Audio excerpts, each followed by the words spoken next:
The wind carried the smell of dust and wild grass as the sun dipped low over the open land. She stood frozen, heart pounding, and when she finally spoke, her voice was barely a breath. "I'm afraid of you." The words hung heavy in the air, fragile and honest. The cowboy didn't laugh, he didn't get angry, he didn't step closer. Instead, he took a slow step back, lowered his hands, and said something that would change both their lives. "Then I'll earn your trust." Before the story begins, take a moment to support Soul Tales by subscribing to the channel, liking this video, and sharing your thoughts in the comments.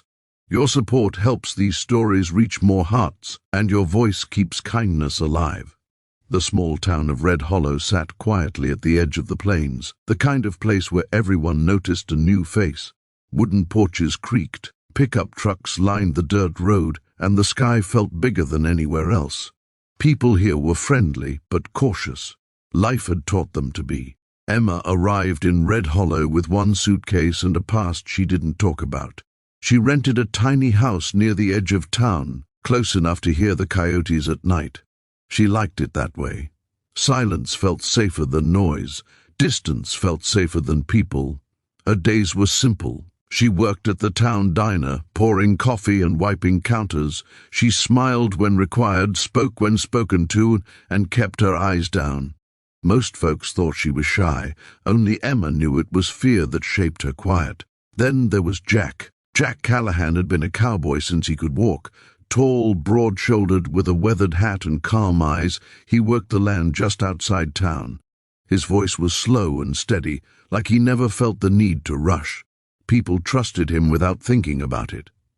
The first time Jack walked into the diner, Emma felt her chest tighten. He wasn't rude, he wasn't loud, but something about his size, his boots, the way he filled the doorway made her hands shake. She spilled coffee on the counter and apologized 3 times. Jack noticed, not in a way that embarrassed her, but in a quiet way. He tipped his hat, thanked her kindly, and took a seat by the window. He didn't stare, he didn't push, he just existed, calm and respectful. Over the next few weeks, Jack became a regular. Same seat, same order, same gentle nod when Emma brought his coffee. He spoke to her only when necessary, and when he did, his tone was soft. Still, Emma's fear didn't fade easily. One evening, as the sun painted the sky orange, Emma closed the diner alone. Her walk home was short, but the road felt long in the dark. Halfway there, she heard footsteps behind her. Her heart raced. "Hey!" a voice called out. She spun around, breath caught in her throat. It was Jack, holding his hat in his hand, standing several feet away.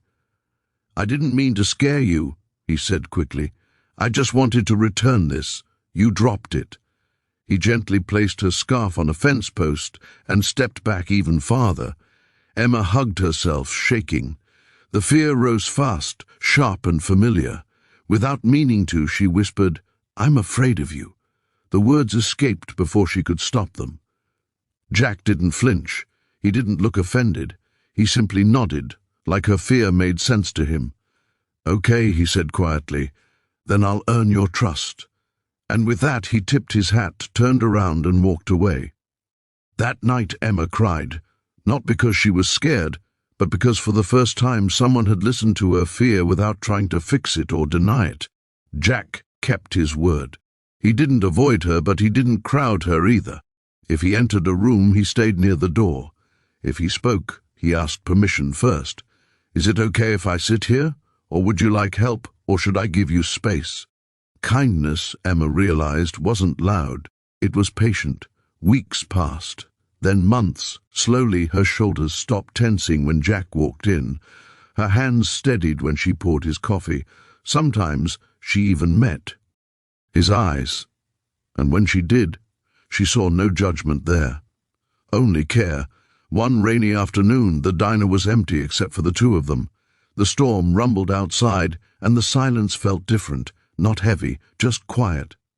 "I wasn't always like this," Emma said suddenly, surprising herself. Jack didn't speak, he just listened. I used to trust people easily, she continued. Then someone broke that. Badly. I'm sorry, Jack said. You didn't deserve that. Those simple words cracked something open inside her. She began to talk about fear, about learning to survive by staying small.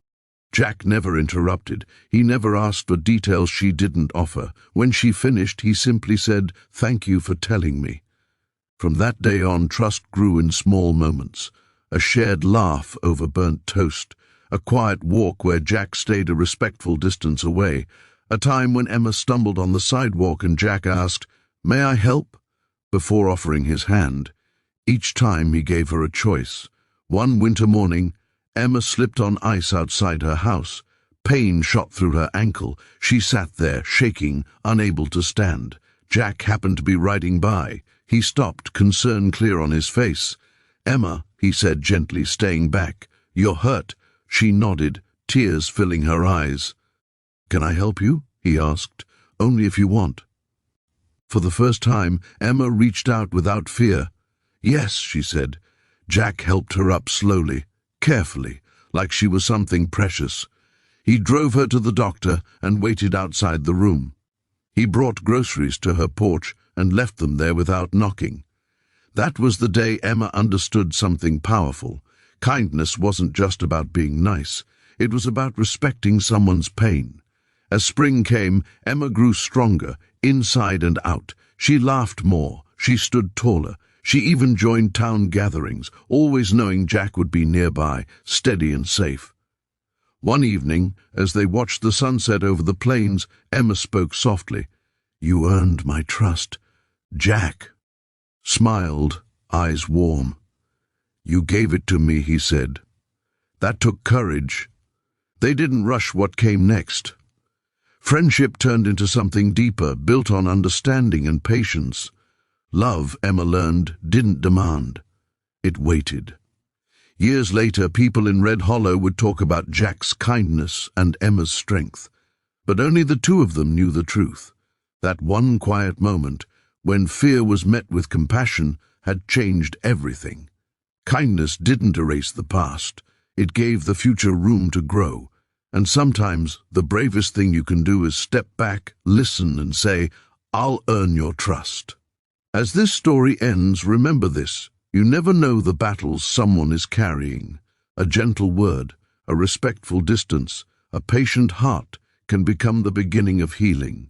Let kindness guide your steps, and you may change a life, including your own.